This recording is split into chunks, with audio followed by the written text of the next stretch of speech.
Почитувани мои сограѓани, продолжуваме и понатаму со представувањето на проектите кои се дел од мојата програма за работа за наредните 4 години, а истите се одраз на вашите барања и потреби и во насока на подобрување на животот на сите граѓани во општина Неготино. Приоритет за нашата општина во наредните 4 години е обезбедување и регулирање на паркинг простор во центарот на Неготино, со што ќе се реши сообраќајниот метеж во централното градско подрачје.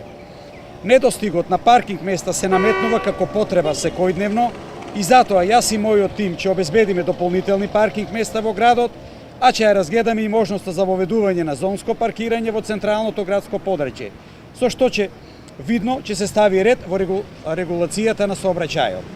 Уште еден инфраструктурен проект во мојата програма е изградба на кружни текови и тоа на влезот на Неготино кај спортско-рекреативниот центар Младост, во центарот на градот и на излезот од градот кон Кавадарци. Со изградба на овие кружни текови ќе дојде до полесно одвивање на сообраќајот во центарот на градот, како и полесно и побезбедно вклучување на сите учесници во сообраќајот на излезот кон Кавадарци и влезот во Неготино од двете страни на градот, со можности за приклучување на улица Индустријска, наменета за движење на тешки товарни возила. Почитувани, општина Неготино поседува соодветни човечки ресурси и добра инфраструктура. Јас и мојот тим со добра организација, добра координација и домаќинско работење максимално ќе овозможиме истата да се реализира во целост. Граѓаните пред се, општина Неготино пред се.